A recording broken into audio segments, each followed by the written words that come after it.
to 1985 now on Who's Views and a season 22 duel as as the Who-tastic panel reviews Timelash. Oh dear.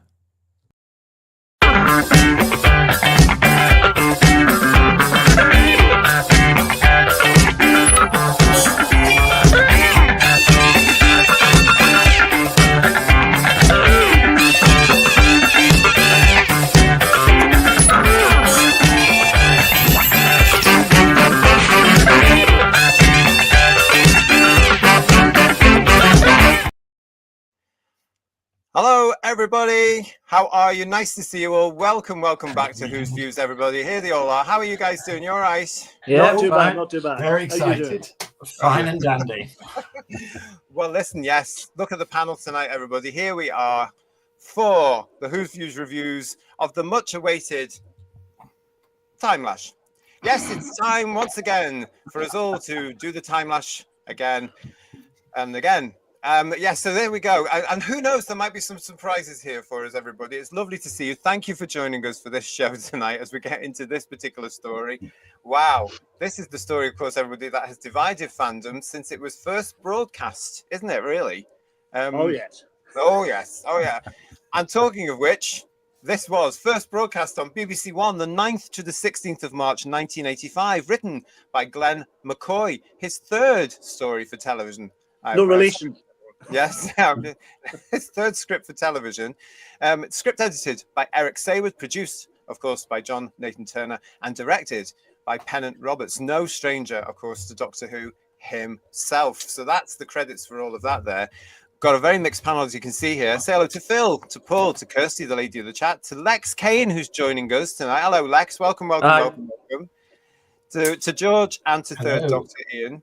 And it is a mixed panel tonight. We've got Phil, who loves this show. We've got Lex, who's got in touch with us to say he loves this show. And it's your birthday today, isn't it, Lex? Yeah. So happy birthday. Happy birthday, Lex. 45 today. 45. Oh, congratulations. There you go. And we've got George, who watched it for the first time for this show. Kirsty, who's watched it for the first time. Can I just ask JT, when you said that it's a story that's divided fandom, is that dividing it between people who think it's rubbish and people who need help? That's Colin B, I think. Yeah. Wrong. Well, yeah. Well, here's an interesting fact for you, everybody, Who viewers. Lovely to see you all. On this very day, the 4th of December, 1984, they were in studio filming Timelash. There you go. You'd think this stuff was planned, wouldn't you, everybody? 40 years ago today. Never a BBC strike when you want one, is there, really? I was just going to ask, remember back in 1974, there was industrial action with scenery shifters at TV Centre, and programmes had to use other programme sets, like Blue Peter came from the robot sets. Yeah. Did the same happen with this, and they had to use the blankety blank set? I think we all now know which page George is going to be on throughout this particular show. You're on the wrong side of history, pal. It's great to see everybody in the chat. Nice to see you all. Nice to see you all. Nice. So Daco24 is with us saying, I can enjoy Timelash, but I can't defend it. And Carwin is with us saying, when they say Doctor Who was made for no money, this is what they meant. Dave Harding is with us. Expensive tinsel actually is. Really, look it up. It's really expensive. Yeah. I know full well, because look, we are broadcasting from the Timelash right now, everybody, as you can see. So I hope if Mr. Baker is watching this, I hope you appreciate that. There you go. It's just for you. What else we got? There? Mudcrab is saying, Lex is how old? Get off my lawn, you young person. He obviously moisturizes. I bet he does. Yeah. We regenerate every day. Good for you. We've got poor Rose saying, of Kirsty and George, you poor souls. Lots of people in the chat saying happy birthday to you, Lex. So that's nice, isn't it? Thanks. Yes. Stephen Braddock is saying to us, I can say that Timelash is not a load of Morlocks. Ooh. Wise man. And it's that very wise man. Yeah. It's a load of something, I'm sure, but I'm not quite sure what. Yeah. Exactly. Domgo is reminding you all that tinsel just isn't for Christmas. Or the poor BBC. Poor BBC back then. Hello, Paul Rose. Nice to see you. And yes, Noodle Arms, we are indeed going into the Timelash. Darren Apken is with us as well, saying Timelash is the only Doctor Who story that can be summarised in a one-word review formed from an anagram of its title. Lame, you do the rest. Yes. Dalek is saying, flipping out, it's a full house. It is, because this is so important, this story. They all wanted to come and talk about it. That's what it is. Julianne's with us as well. Nice to see you. John is with us. Nathan Huggins is with us. Nice to see you all, everybody. Oh, this is going to be a good show. So let us know what you think. Legion of James is saying, look, am I late? I got tangled in the tinsel of the Timelash. No, you just wish you were late, mate. Director Pennant Roberts, says Paul Stenford, thought that this was the weakest of the Doctor Who stories he worked on. He's got a lot to choose from, hasn't he? Let's be honest. Which other ones did he work on? I have to say, one of the most surprising things about this was when the end credits came up as I was watching it, directed by Pennant Roberts. I was like, what? Pennant Roberts, who directed Face of Evil, Sunmakers, Sharda. Yeah, but don't hold that against them. Sorry, they're not great. They're not great either. Talk about chalk and cheese. His 4 Tom Baker stories had so much energy and vip in them. And this is just so, what's the word? Soulless. I don't. It's not the word I don't get what you don't like about this. Yeah. Oh, there's lots to talk about, obviously, as well. Talking about cardboard cutouts, though, Tom in the background there, it reminds me of Vina. The character of Vina. Yes. Cutout as well. We definitely have to talk about the casts on this one as well. Harding said the Borad looks okay. And Julianne is with us, guys, saying, watch this for just the second time this week. I remembered that there was a reason for that. Yeah. You watched it twice this week? She watched it for the second time this week. Yeah, all right. Can do a bit. Anyway, actually, I need to say something right at the very beginning of this. Now, I haven't watched Timelash since its very initial broadcast back in 1985 because my 15-year-old self dismissed it very quickly as a load of old poo, and thought, no, never again, never. So when I bought the VHS, guys, when I bought the VHS cassette, it stayed in the plastic. It was never opened, and very similar with the DVD. It wasn't opened until the other week when we were going to start reviewing it for this, guys, okay? And then with the season 22 Blu-ray standard edition, I've now watched the CGI version. And can I just say, Who viewers, that I think the ridiculousness of the Shooty Gatwick RTD season that we've endured over 2024 has had an effect on me because I quite enjoyed this. I thought this is Doctor Who. I recognise Doctor Who. Oh, look. There's the Doctor. There was something about this that I thought this feels like Doctor, and I reckon it's because of those 9 terrible things we've lived through this year. Discuss. But right, I'll discuss. It's the perfect bit of Doctor Who. It's everything you want. There's an adventure in time. There's an adventure in space. There's the relationship between the Doctor and Perry in this is marvelous. You've got a good baddie. I think the Borad's pretty cool. What else do you want? It's textbook Doctor Who. There's no filler. There's no boring bit in it. What do you mean there's no filler? What that scene in the all filler. It's not. What's wrong with you people? Can I just say the relationship between Doctor and Perry, the pair of them constantly bickering and bitching at each other. It's friends bickering. It's love bickering. It's 2 people who really don't want to be in each other's company, and it just doesn't work. They should have left after Twin Dilemma, to be honest. She's been treated terribly by the sex doctor, hasn't she, really? They get so irritating, though. You want to lock them in a phone box and fill it with gas. One thing I will agree with you, Phil, is by far and away the best thing in it was the Borad. And the actor who played it, Robert Ashby. Ashby, yeah. One of Louise Jameson's that used to be Mr. Louise Jameson. That's the one, yeah. Yeah, okay. Yeah. Great voice. Phil, did you not know that? He's the best part of that, I would say, definitely. Certainly. Yeah. And that's a very good makeup. It's not a bad makeup at all, is it? I know it gets some sort of... That photograph there looks like an oven glove he's wearing, though, to be honest. It's a bit... It probably was. It broke his arm. Yeah. Yeah, but it's actually, let's big up. I'm going to big up Robert Ashby here because I've forgotten what his performance was like. As I say, I haven't watched it since 1985 ever. And it's one of those things where JT used to say the memory cheats. So I went into this thinking, oh no. I couldn't quite get over the fact, and I honestly thank RTD and Gatwa for this, because I recognised it as Doctor Who. For me now, I think, yeah, this is Doctor Who, but it's not 100% brilliant Doctor Who, but it's Doctor Who, and his performance as the Borad, I love the fact that it's so subtle, you know, and it's just so, you know, he doesn't need to do anything else because he looks like that. Mm-hmm. I mean, you know.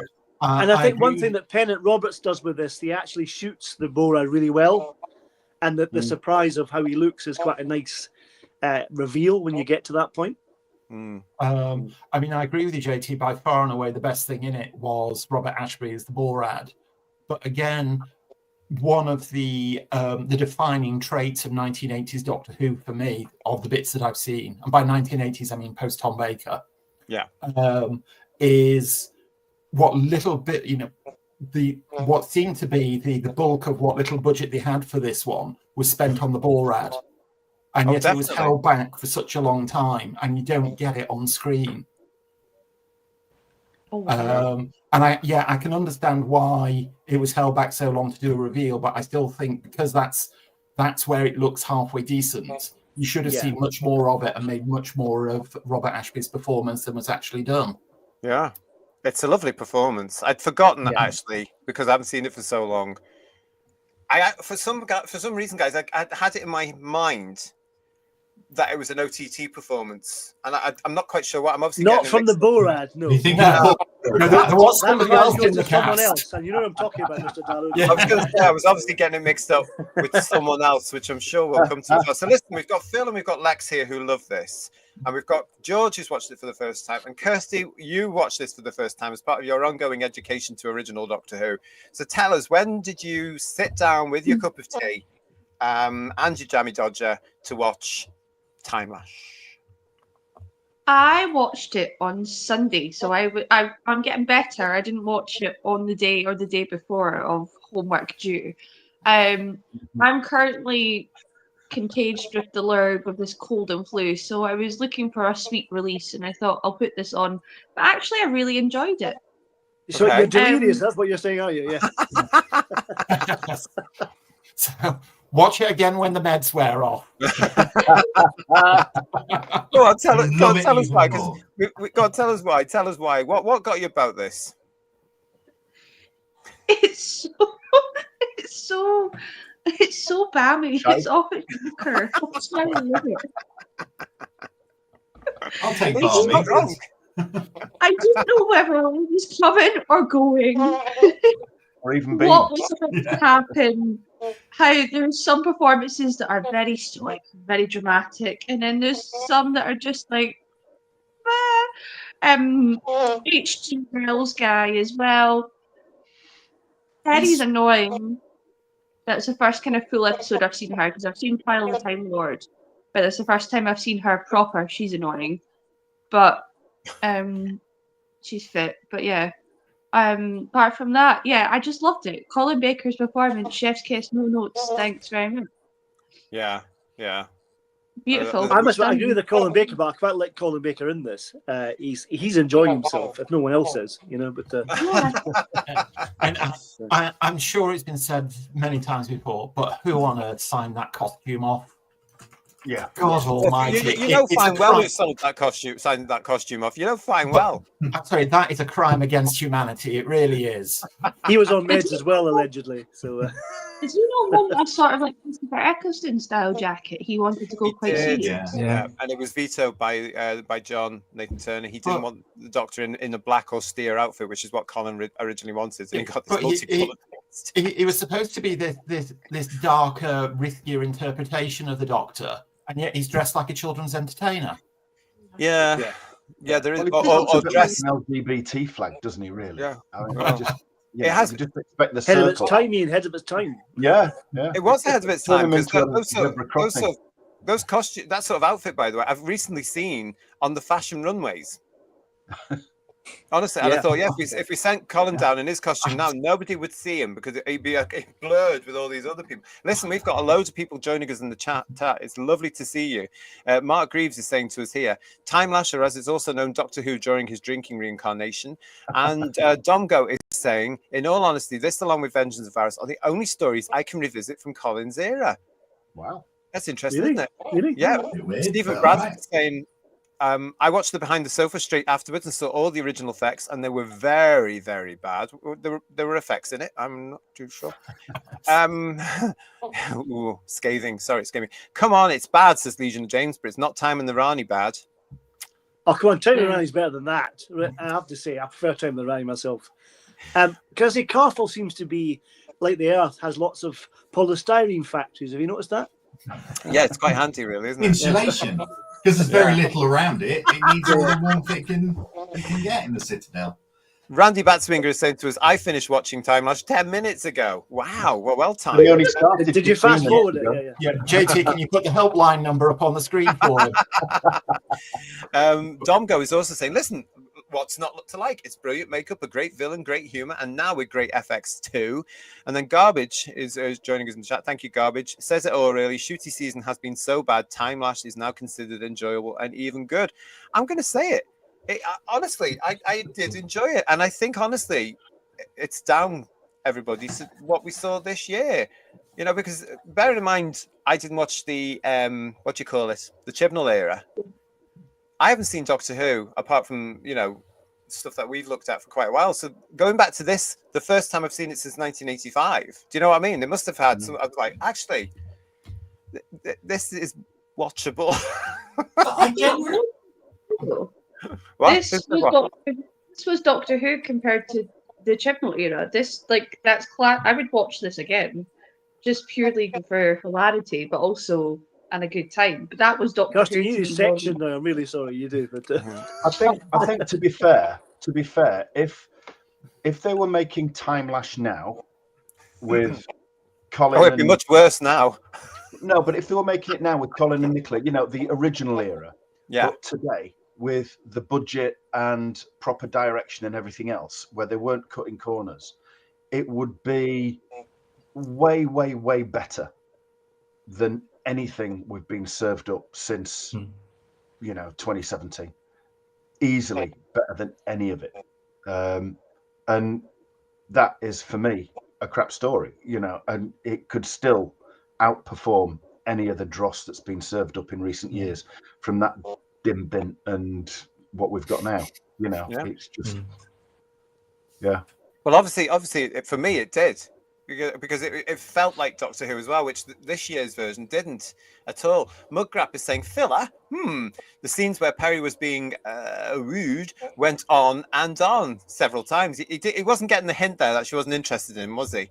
And the Borad is a superb creation, says Bedweir. There you go. No, I agree. The Borad's probably one of the best things in it, definitely. Yeah. Yes, I don't think the Morlocks are bad.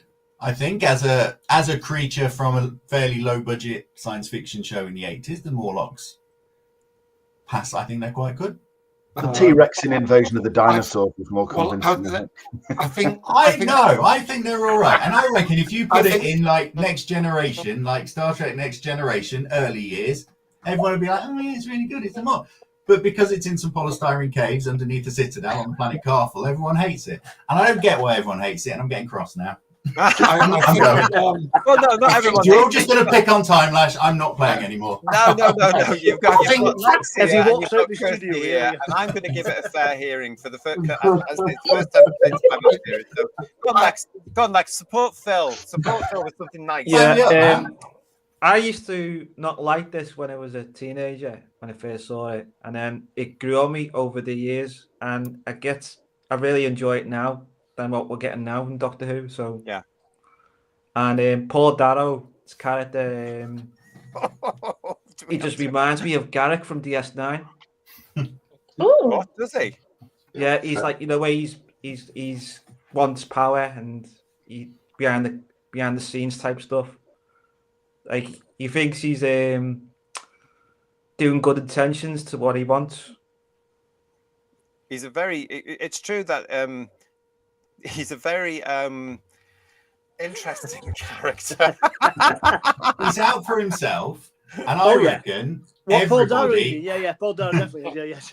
Everybody has worked with a Tekker, and if you can't think of a Tekker you've worked with, You're the Tekker. Yeah. Is the Tekker in charge now, isn't there? Really? Yes. Yes. Is the reason the scenery is so sparse in this story is because Paul Darrow chewed it all up? This is one of the brilliant things about this, because when you look at the behind the sofa feature there, Paul Darrow, to everybody that's on the panel, the various panels watching this thing, they all go, "Oh, it's Paul Darrow," and they know they're in for a great time, because he had this reputation of being Paul Darrow. And the story they tell, George, I don't know if you're familiar with this, but Colin tells this, Nicola tells this, and John used to tell it before he passed about Paul Darrow, is that he started to do the Shakespeare, he started to do the Richard III in their rehearsal room. Yes. And the legend is, isn't it, Who viewers? The legend is that John said to him, basically, "What are you doing?" And then Darrow says to him, "I'm doing a Richard III." And John says, "Why? Cut it out." More like paraphrasing. "Stop it."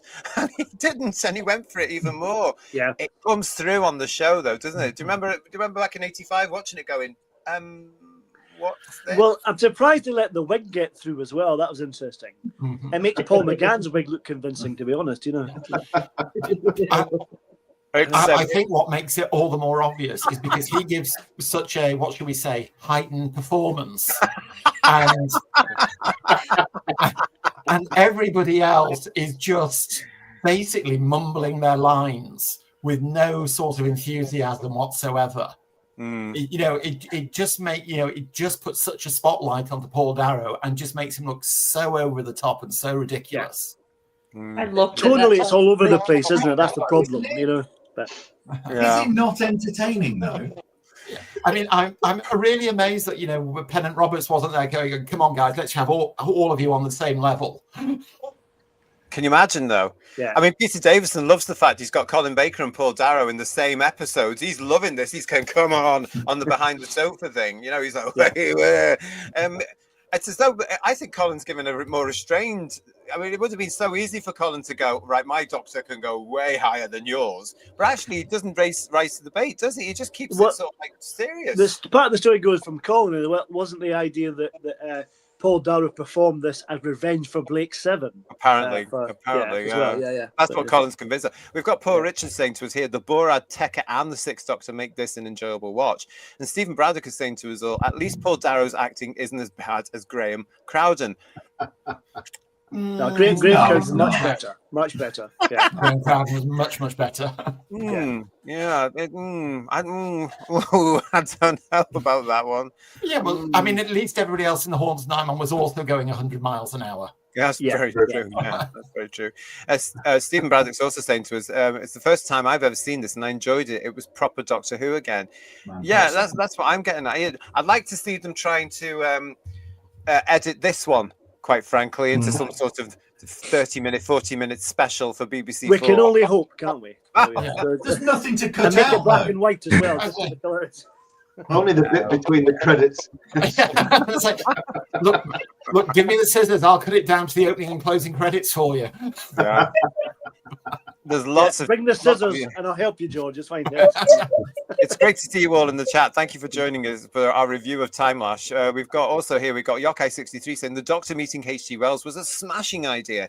Even if the actor playing Herbert doesn't really look or sound much like the real Wells, it's like the show is finally acknowledging its origins. Oh, that's an interesting Does H.G. Wells remind you of Adric in any way at all? Yes. Yeah. Physically as well. Way. It's funny you should say that, because when I watched it yesterday and H.G. Wells first appeared on screen, I did a double take and thought, God, did Matthew Wardhouse get cast again? Oh, no, he's not. I remember thinking that exact thing at the time, thinking, oh, this is too much like Matthew. Yeah. They're very different now, but you can see it, can't you? It's an He interesting... got blown up in space again at the end, didn't he? So, history repeats. It's interesting seeing it done different ways, because Ian Marter did Harry beautifully, but this is not quite right. You know what I mean? It's same kind of character, though. But I quite like Herbert. I think he's a bit irritating, but he has a nice journey, and in the end, he develops, and he gets the excitement and adventure he wants, and he saves Perry from the Morlocks. He does save Perry. Yeah, I'd forgotten about that. But again, it's so underdeveloped. Much more could have been made of him being H.G. Wells rather than that, real damp squib of a reveal at the end of the second episode. Yeah. You could have tied it much more in with H.G. Wells' Time Machine, with all his stories, War of the Worlds, Invisible Man, the whole lot, Island of Dr. Monroe, particularly with the Borad. So much more could be. You could have had H.G. Wells sort of going, "Oh, that's a good idea. Must make a mental note of that," and all the rest of it. And none of that happened. Excuse me. But it's not an H.G. Wells story, is it? It's not a story about. No, but they have H.G. Wells in it, so why not use H.G. Wells? That's just a little thing at the end. It's just a little bonus. It's another one of those Doctor Who things. Like we had the Pudding Lane and Earth Shark and all that sort of stuff. And it's just one of those little sort of things that Doctor Who does well. Well, the Time Machine has Morlocks, doesn't it? So it's clear that he's picking things up from it. If they hadn't left and he sees the Doctor go invisible. Yeah, if they hadn't left the reveal until the end, if they'd done it at the beginning, then you could have had all those scenes similar with Agatha Christie, where there's ideas for the stories coming out. Yeah. I was just about to say. I mean, one instance when New Who did this better for me was the unicorn story that we reviewed. All the references to Agatha Christie were, really worked in the story's favour and added to it. And that opportunity was just completely missed here. I think in its defense, I think what they was trying to do here was keeping it as a reveal at the end, just to make it a surprise really for the viewer.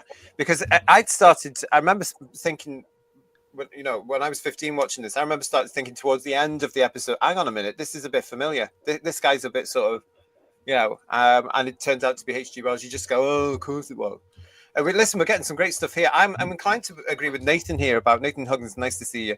There are some good concepts, but the production lets it down. And I think that's where it's coming from what you guys are talking about in the scripts as well. And I think Eric's more or less said that since, hasn't he? Eric Saywood.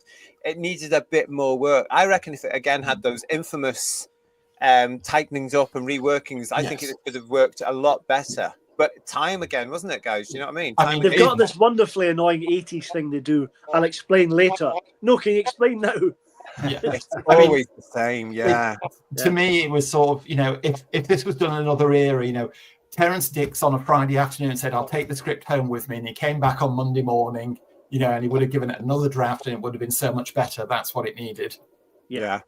We've got here as well a super chat. Thank you to Digby for saying it. I can't be here live. I'll see you on the catch up. I hope everyone's all right, Digby. Nice to see you, and thank you very much for sending the message in and for your super chat.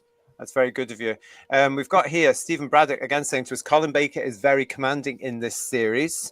Domgo says it's Timelash is a very Tom Baker type story. And Rick Storm is saying to you all, listen, this could have been worse. It could have been in a mankini. Coming soon in 2025. Yeah. Carwin saying being chased by armed beekeepers and a tie-dye android. Yes.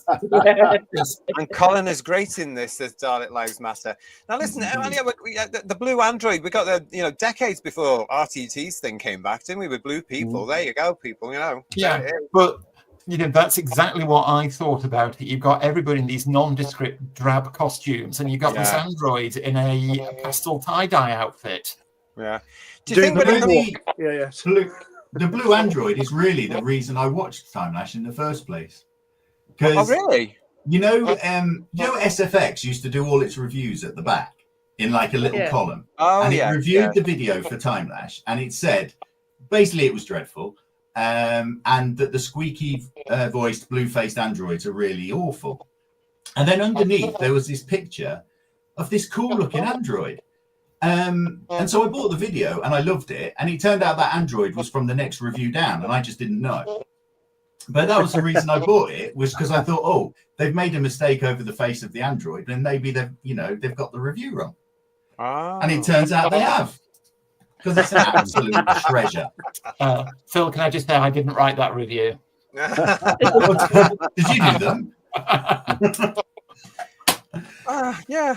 So then I watched it and I loved it, and I genuinely don't get why people don't like it.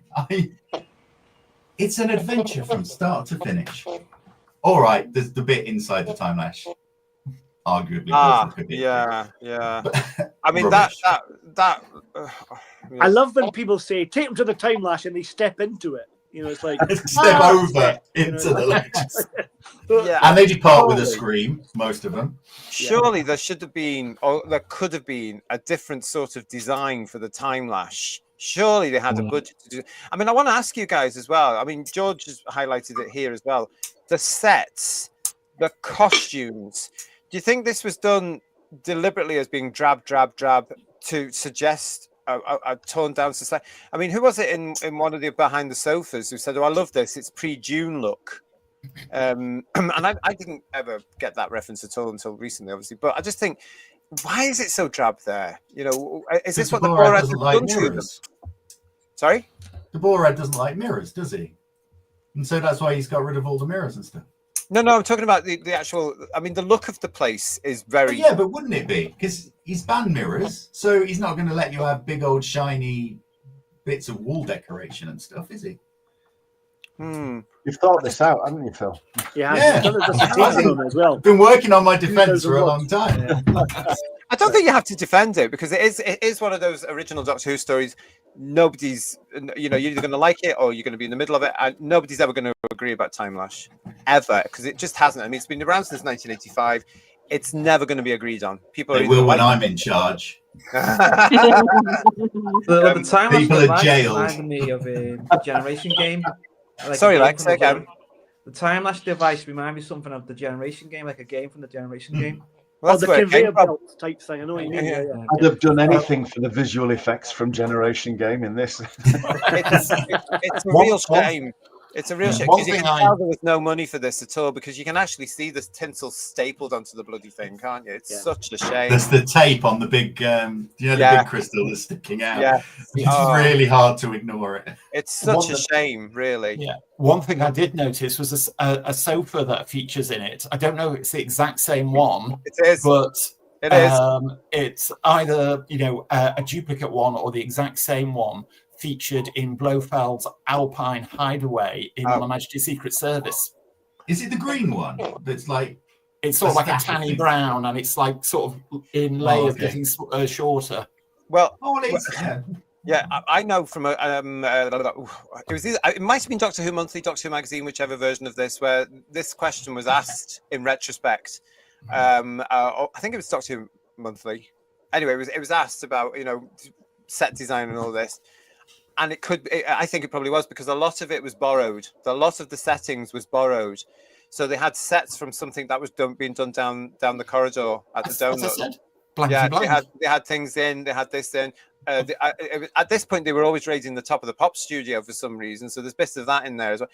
But I just think, it's obviously one of these things at the end of the series, towards the end of the series, and all the money's gone. And it's such a shame because, again, with a tighter script and a bit more money, they could have made something of this. They could have made it more of a city.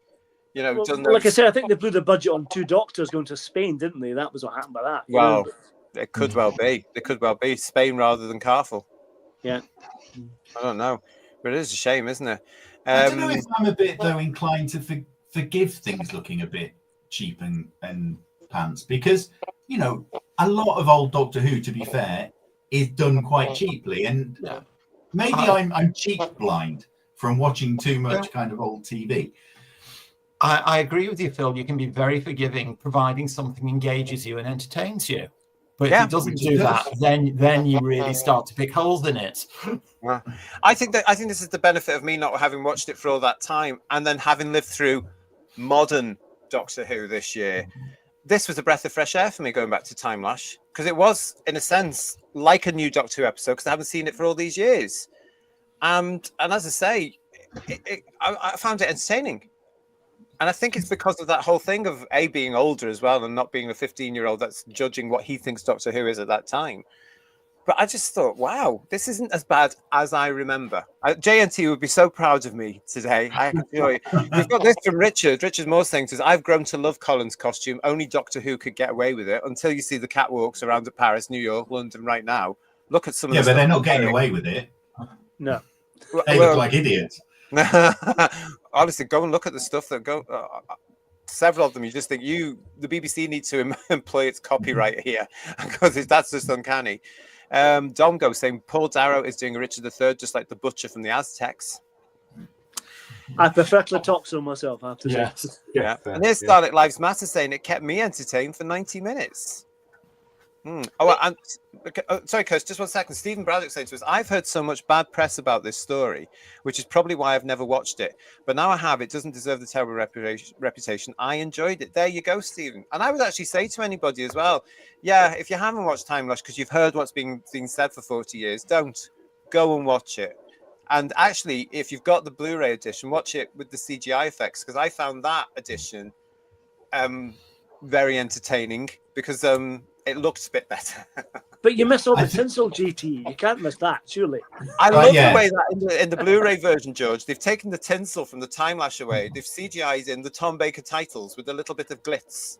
Oh, okay. And it looks much nicer. It really does. And I thought, damn it, if only we'd had that in 85. The Timelash looks cool. I don't like the new Android lasers, because I like the old kind of static grey kind of fuzzy ones. And I don't like inside the Timelash. Have they changed the bandrels as well? I can't remember. No. They've changed them. No, the bandrels are the same. There was an the opportunity bandrels sound there. like I should be a girl band singing Manic Monday or something, don't they? Also, their voices sound a bit like a girl band. Yeah. As well. But do you remember all that stuff? I mean, the Morlocks are made of the same sort of stuff. It was all around in the 80s, wasn't it? In the middle of the 80s there. You remember? It was sort of coming through all that stuff.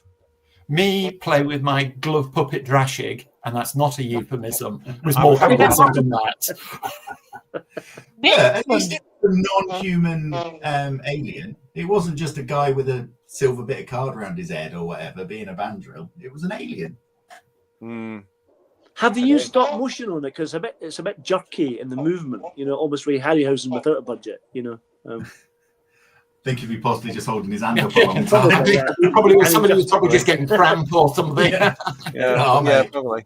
And we've got Paul Spencerford here saying to us, apparently Nicola Bryant hated the story because she spends a lot of time restrained when she felt that was a step backwards for her character. Now, having interviewed Nicola on a convention circuit, I asked her about Timelash because I am cruel and wicked. And yes, she wasn't fond of this. Colin, strangely, couldn't remember most of it until I said it was the episode where she was strapped to a pole, and he really enjoyed it.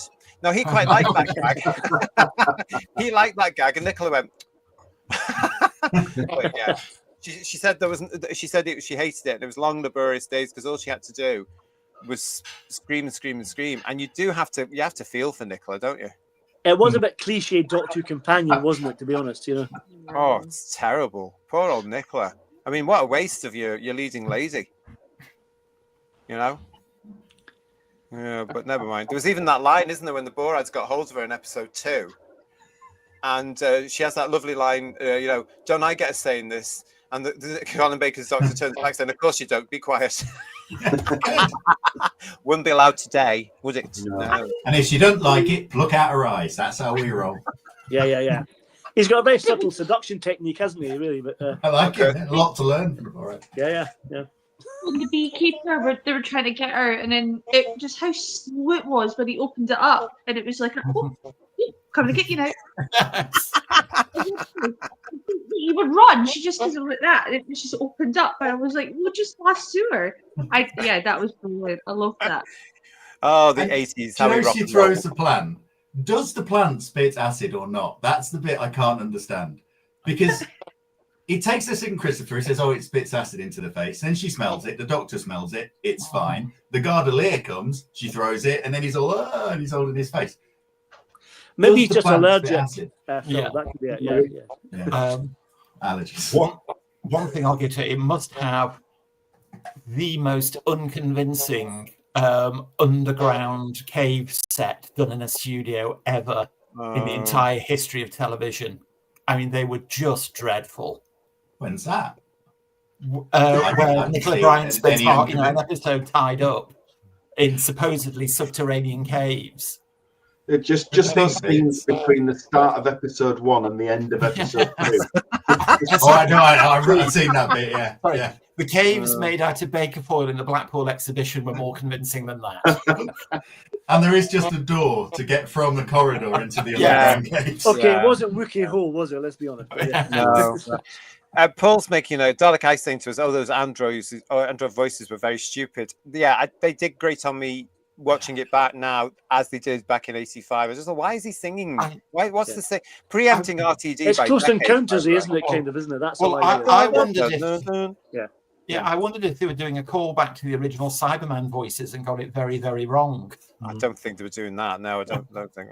But Paul Stanford is saying to here, Eric actually wanted to delay this story until the next season, that they've run out of budget. But JNT saw this as a cheap story to do with no location footage. Well, I suppose he would have done. Had they actually held it over, Phil and Lex, Kirsty, you wouldn't have got it at all, because this, of course, was the infamous season 22. And at this point, why didn't Eric say would really fight his corner on that one? Just to remind everybody, at this point, watching season 22 back in 1985, we knew the show was coming off air for what was then confirmed to be 18 months. It was supposed to be forever, but no, they confirmed it. No, it's only off for 18 months because we rampaged the BBC, quite frankly, and saved it for all you miserable people that get it today. But because of Doctor in Distress. No, let's not talk about that. Anyway, but this was it, and I think that's the other reason. Maybe looking back, guys, at the age I am now, looking back, my 15-year-old self was not happy at the time, and was doing all the letter writing and was communicating with, because back then, folks, we had to do it all by pen and paper, and these things called hands. Yes, and doing all that sort of stuff and really getting involved with it and buying the Daily Star to get the little sticker, which I've still got over there. And then Timelash comes along, and part of you sort of thinks, well, it's no wonder it's coming off the telly. Do you know what I mean? Do you know what I mean, guys? Yeah. I mean, when I watched it, I realized this was around the time that the axe was hanging over it, and I just thought, I can see where Michael Grade was coming from. Oh, God. I mean, I like this one. Mark. I'm quite fond of season 22. A lot of good stories in it. And Mark Irani is a particular favourite of mine. But I think this, for me, is not one of my favourites, We've got this from Mark Greaves. If the blue android was good, then the Smurfs are going to blow your mind. Check them out. Like the sound of them. I wonder how it would have looked if they'd done it on location, says Carwin Morris, instead of the tiny, bland 2D sets. It's shot like if they filmed a theatre show and not a studio. You can actually see that, Carwin. It's definitely theatre mould. It's done like a. I agree. That was one thing that surprised me about Pennant Roberts' direction, because if you look at his other stories, he's very good with camera angles, camera moves, cutting, and all that sort of stuff. And this is just predominantly locked off shot for entire scenes. Yeah.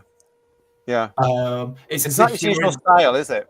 Yeah, it was this. I don't know if this is the case, but I was thinking, I wonder if they were in the usual multi-camera studio in Television Centre, but for some reason they didn't have the complement of 4 cameras. Maybe they only had 2, so he was compromised that way. I am trying to find a get out of jail free card for Pennant Roberts here. I don't think you can. I don't think. I think he was very. I think he was very unlucky, because he got this particular script and he did what he could with it, with the confinement of no money, basically. And he's still recovering from Warriors of the Deep as well, I think, partly. Well, if you compare this to Face of Evil or The Pirate Planet, and you just think, it's hard to believe it's the same director. Yeah. I'd watch this over The Pirate Planet any day of the week. Moons of Madness. What do you think to that? No over-the-top performances. That's you shrunk and put in my trophy room. Tell him, Paul, it's madness. It is madness, it is, yeah. We've got here from Raymond Williams. Hi, Raymond. Timelash is a guilty pleasure. I can see all the production flaws, but Paul Darrow is a great panto villain. Its biggest flaw is putting Perry in a boiler suit. And Paul Richards saying to us, I love the Borad Sanctum. It looks great. It's nice lighting. That's actually one of the better sets for me, because it is quite, it's very much a Doctor Who.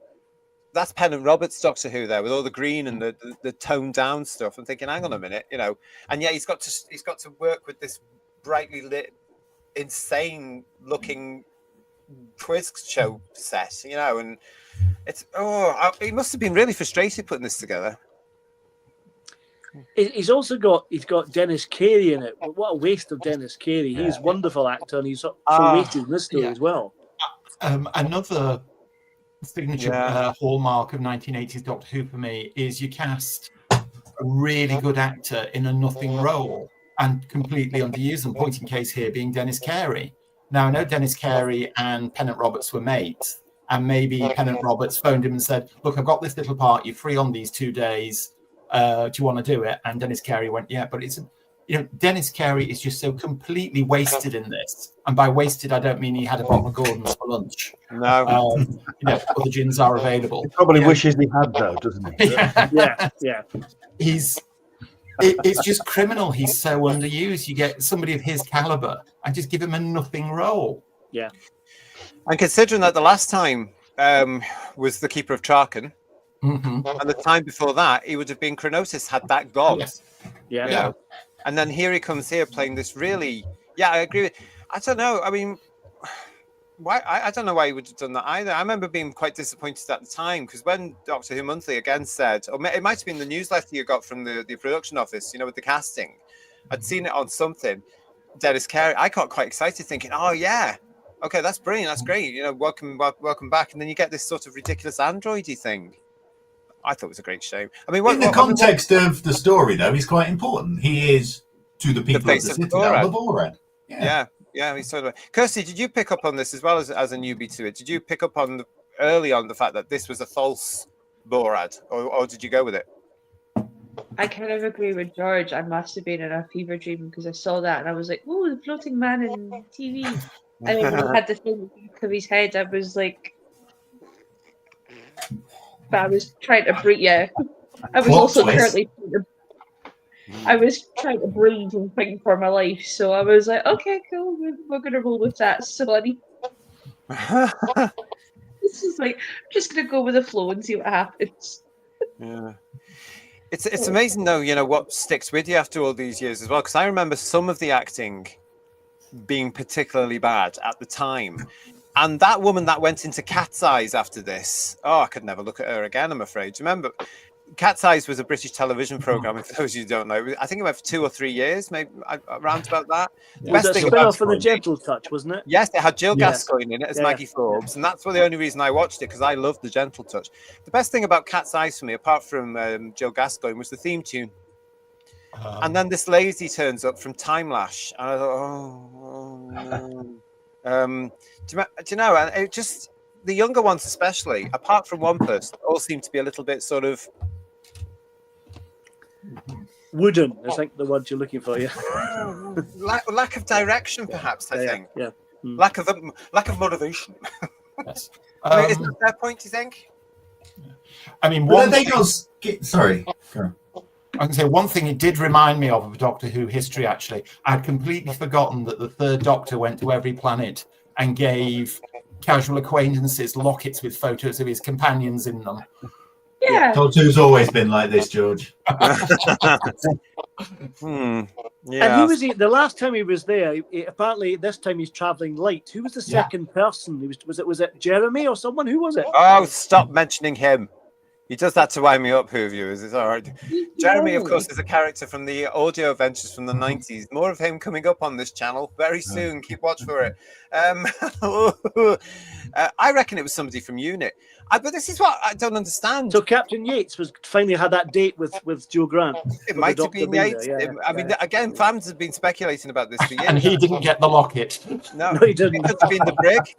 It could have been the Brig. It could have been any. But I just find it very bizarre because in the intervening years since this thing was broadcast, I've been told by several people this was an insistence from John that he wanted something that referred to a story that hadn't been. Why? I wish we could get him on the show to say, "Come on, then, tell us everything," because he probably would by now. But Teenage Phil was intrigued by that when I saw it on video, and I went through my TV companion book and. I was going through the third Doctor section trying to find that first visit to Carful because there was no internet in them days. You had to, send a fax or a page or something. Actually, yeah. The day before this episode finished, or the day before this story finished, the first domain name was registered. Oh, you guys see all sorts of 15th of March 1985. So the internet was a thing, young man. Not in rural bloody Leicestershire, it wasn't. But it should be grateful though. We didn't get it to 2006. Was that www.timelash.com? Yeah. It was. I went to Carful with Joe and the Doctor.com. And all I got was this lousy locket. Yeah, I mean, It should be great for those that didn't go back to Peladon, don't you think? That would have been interesting. A third trip to Peladon, you know? Yeah. Yeah. Well, I suppose it's a very interesting premise, though, for a story, isn't it? To try and set a story up over an unscreened story. So here's the Doctor going back to somewhere he knows instantly because he's been there before. Something's wrong. There's the baddie is somebody that he's knew before who he didn't get on with because he wasn't a nice person. So he can play to that straight away because he knows this person. It's an interesting Magellan. setup. But the Face of Evil did that. Bless you. Yeah. Yeah, but I just don't. I was just wondering if sorry? That's why I had to ask you, Paul, because I was like, what's going on that one? That went over my head. I was like, because usually, like, especially chatting with Paul, like, I know some stories I've not seen. I know it intertwines, so I was like, "Yeah, Jamie, so and so, you've not told me about this," and that's why I was like, "What's going on?" So then that makes sense when you explained it as well that we've not been there yet. We've not been there at all. It's all timey-wimey. That's it. Yeah. But it's breadth. It tells you that the Doctor is having adventures that you don't know about, and so maybe the books and stuff are real. There's other stuff he did that we haven't seen. I think Big Finish will cover it at some point, I'm sure. Oh, please. I just still think it's a little bit odd when it wasn't. I don't know. It doesn't jar on me, and I get it. I do get it, but I just think, why base the whole thing in the story? And it never occurred to me ever to ask Nathan Turner or anybody involved with it because I haven't seen it in so long. But I'm sitting there the other night thinking that's an interesting way to go about putting a story together. And if John had insisted that was in there, it'd be interesting to know why, but we'll never know. No, never know. The original Timelash, said Stephen, was terrible, but the new version with the time tunnel and the new effects with the crystals are so much better. Go on, Paul. I was going to say, 80s Doctor is littered with continuity from the series. To add more on top of that seems a bit pointless, you know? But it branches it off. So, like, if you've got a timeline that is Doctor Who, if you just keep referencing along that line, it's kind of contained, it's insular. But if you start branching out, then suddenly there's this whole universe outside of that timeline that you know and love. Does that make any sense at all? Yeah, I mean, I have absolutely no problem with referencing adventures the audience haven't seen. It was just that bizarre thing of the Third Doctor handing out lockets. Yeah, that's really weird as well. Other costumes that are available. It's like, have you ever even watched one John Pertwee episode? There's the Doctor handing out his hairy lockets again. It might have been Joe giving out the locket. Really, wasn't she? Because it was to a fella who apparently had helped them. Yeah. So I mean, Joe. I mean, there is that. Joe was a bit of a space bluesy. She had a boy on every planet. She did. Yeah. She absolutely did. I mean, look at her on Peladon. What a tramp. Yeah. Jason. And also, Perry knows who she is. It's like, do you know all of your partner's ex-girlfriends? Yeah, the Doctor shows photographs enough to go, Joe. Look at this Yeah, album. I was half expecting to stand there and go, oh no, hang on a second, I'm mixing her up with Dodo. No, it's not Dodo. Might have been that could have been it. And then through the rest of the story, she's going, no, it was Sarah Jane. Or it might be Harry. Just keep picking it up. I quite like the fact that it's somewhere he has a front room in the TARDIS with the pictures of everybody he's known in there, which he jettisoned obviously between incarnations 8 and 9. Jason Parker is saying that Third Doctor painting, that soundtrack that sounded like a cat stamping across the Casio whilst chasing a mouse, that OTT TARDIS acting of poor Ty, Colin and Nicola fresh from a JNT panto. I love it, says Jason. Well, there you go. Yeah, you had to feel for Colin and Nicola, and especially Nicola, because she had to do this blooming panto that JNT forced her into doing. She didn't want to do it because she just wanted to focus on the main job. You can understand why. I'm with Nicola on that. He should have backed off, shouldn't he, and said, look, no, you don't have to toddle down to Brighton every night after you've been working on this. I mean, oh, come on. What a shame for her. Oh, this was a panto, to be fair. It's, And that's another hallmark of 80s Doctor Who for me, the incidental music. It sounds like somebody's pressed the demo button on a Casio tone.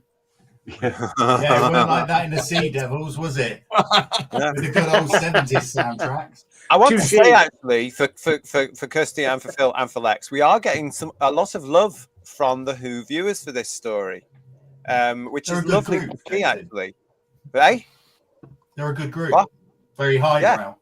Yeah, but it's lovely to see, and it's as though, there's a whole thing about here. We've talked about the Renaissance for Sylvester's era, thanks to the Blu-rays. It's as though the Colin Baker era is also getting that Renaissance. Now, bearing in mind, there's only 2 Blu-rays, which are both now out for Colin's time, because it was cut short, as we all know, criminally cut short. But I quite like that. And if you're going to go and look at something where Colin is at his height as the Doctor, for me, actually, having watched it again recently, it's Timelash. He is very much his own Doctor in this. Paul Richards saying to us, I enjoyed Timelash. It's a lot of fun. Yeah, but for me, I'm looking at Colin here, forgetting that he's actually. It's a great performance, I thought. I think early Big Finish did a lot for. I'm going to tell you. No, I think early Big Finish did a lot for Colin. I don't want to talk about that though. I want to talk about this. No. But I think very much the Doctor that we see in here is the Doctor that you like in the Big Finishes. He's a bit all right. He's a bit curmudgeonly, is a good word. But he's fundamentally a nice man who's trying to help out. Anyone else about Colin's performance? Well, I think it's not bad in season 22. I mean, I think, like I said, Mark Irani is one of my favourite performances he gives. He really suits that era and playing that era. And he's not as erratic in this as he's early on in his career as the Doctor, Go on, Lex. Yeah, I like it when he's messing around with the TARDIS and taking it apart and doing repairs and stuff. It makes him like the Doctor again, Can I just ask, safety harnesses in the TARDIS? What's all that about? Yeah. I don't know what that's all about, but you know what? I don't mind. One of the great things I like about Timelash, and I know it's padding, is I get to see the TARDIS. This is my favourite TARDIS of all of them. I love this set. I love that console. I love the way Colin's Doctor is so in control of this thing in here. It's a real contrast to Davison's Doctor in here. Colin's very much in control of this entire set. We never see this again, so McCoy doesn't pull it off. There's something about Colin wandering around the console room that feels right, and I love this. And I'm going to let off the safety belts because they should still be there today. With all that Eccleston juddering around and Tennant, all that sort of stuff. I was screaming at the telly then, put the safety belts on, you idiots. There's a hook under the console. I quite like them. But I understand why some fans can get quite frustrated, Lex, over this padding and very sad writing in a sense, whether it be Eric or Glenn or whomever. It is padding. It very much is padding. But I love to see the TARDIS. I really do love that. Am I alone in that one? Everybody let me know in the chat. The safety belts, though, I think, it makes sense for a start that you wouldn't have to stand all the time in case something did happen to the ship. And then I think it adds a bit of gravitas to the time corridor that they're going to. It's a big deal. I mean, it's such a big deal. I've got to strap up for the first time ever. So he goes to a nearby chest and pulls out unused bondage gear and straps it to the underside. Which he keeps in case of a time corridor. It makes complete sense. With a top. In my dungeon, I have a box with straps in case I have to fall into it. Yeah, I can see that, Phil. I can see that. I must admit, Ian, I was thinking, is Colin Baker going to turn around and say the safety word is graphitic anomalizer? Well, if they could spell it, no, that would be in the new version. The new version we're getting out right now, 2024. Rodney is pointing out, well, at least Perry had an outfit in this. Yes, this was the first proper set of clothes that Nicola had in this season, not including the Mark of the Rani stuff, which was just costume. And Paul Thomas Ashworth, nice to see you. I've never really liked this story. Sorry, I never liked Colin Baker and Nicola Bryant's fake American accent. It really grated. I was glad Sylvester came along. Fair enough. Peter Ventman Fansite is saying the 80s, what a time. Yeah, when you could get away with nonsense like this. And then they'll come back to you 40 years later and do you for it, basically. I'm just waiting for Timelash now to have complaints about a poor woman being chained up for most of the time. And, I mean, when you think about that whole thing with Perry, that's a horrible storyline, actually, what the Borad wants to do to her and get it on with her in that sort of horrible... Well, that's all she got through. Really, everyone had the hots for her. We had Shockeye want to eat her. We had this one, and we've got Joe Bell in the next one. It's like everyone lusting after Perry. Poor and then old Brian Perry. Blessed got her in the end. But when you're really attractive like me, that's what you have to live with. I mean, this is my reality. People want to eat me or mutate me. Oh, the Komodo is saying it did look a bit like the scenarios from Crystal Maze. Yeah. And there's a great scene, says Stephen, where Darrow has just said the plant is prisoners before stuffing it straight in Colin's face and smiling. Yes, that is bizarre. And I'm wondering if that was rehearsed. Because that is just Darrow down to a T, isn't it? When he's doing it, he's like, oh yes, it's really poisonous. And here, because Colin does look a little bit surprised. So if that wasn't rehearsed, that's great acting from those two there. But I just think it's Darrow going here, because he was wicked, wasn't he? He was wicked. Gosh, thank you everybody for joining us. Nice to see you all. Kez the drone. I've got TV muted and Patrick Troughton is in Jason King imitating Jason King. Right, thanks for that. Nice to see you, Kez the drone, though. That's brilliant. Rodney is saying, I have an appreciation for this story because Colin has few stories and I enjoy him as the Doctor. And yeah, I agree with that. I think Colin in this is superb. He's absolutely superb. This is his Doctor, isn't it? You know? Yeah. I don't know. They're not agreeing with. They're not talking to me about Colin's performance on this one at all. Who they don't want to talk about. No, I do like him in this. I think he's enjoying himself, and I wish he got a chance to stay longer, but he never did, sadly. But yeah, it would have been interesting to see where he was going, because yeah. I think it could have been more of this. But I'm watching Timelash, thinking this was the last time we had the Doctor. Sorry, everybody. I'm sorry for McCoy. I'm sorry about McGann.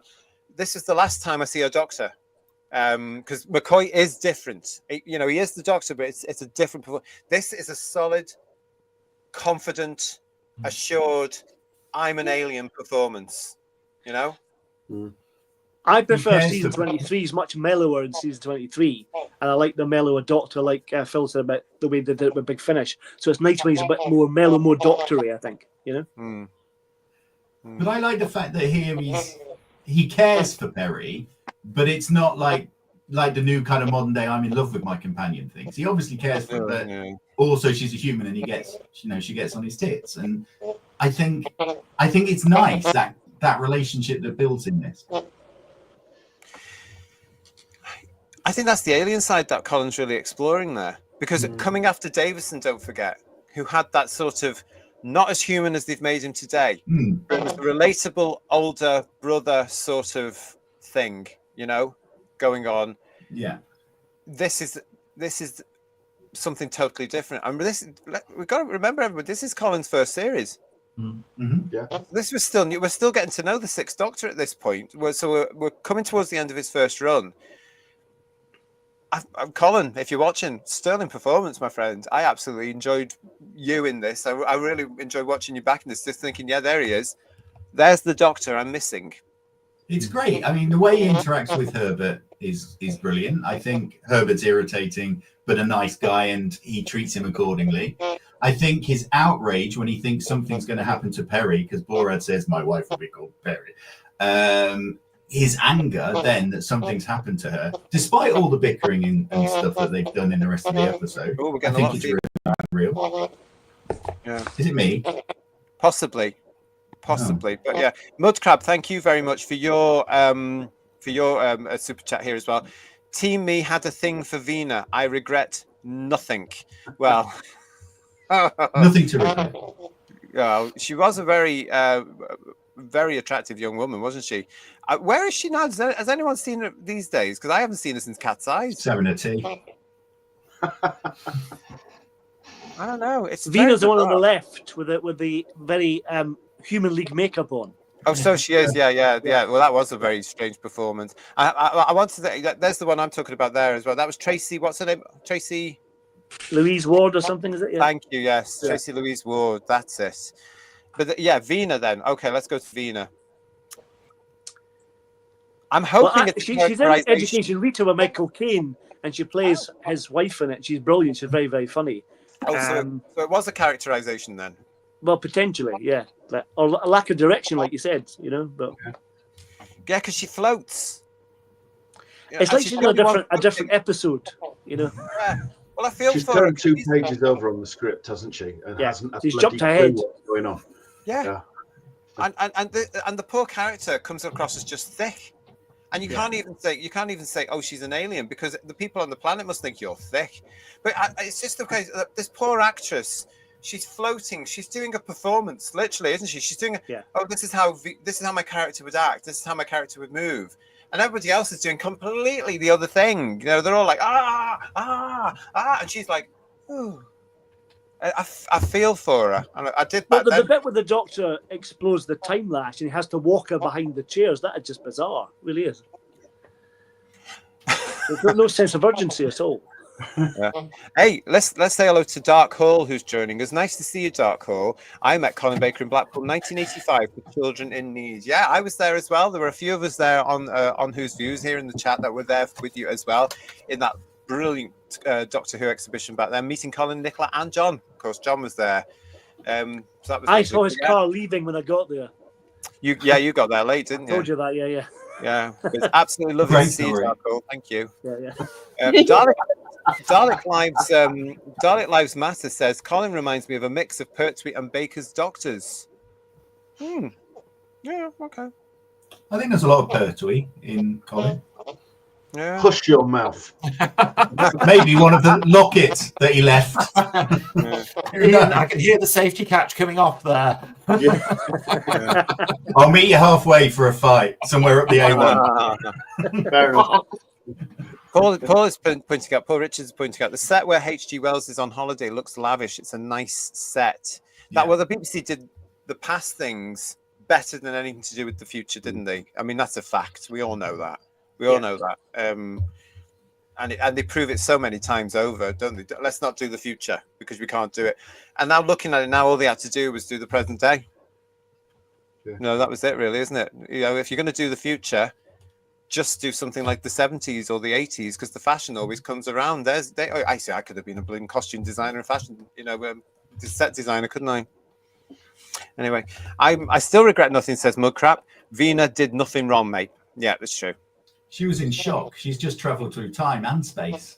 Yeah, and her dad died as well. Remember? And her dad died. Yeah. So to be fair, that's very true. And he broke the power conversion thing. Yeah, he broke that polystyrene thing, didn't he? We've got lots of love here then.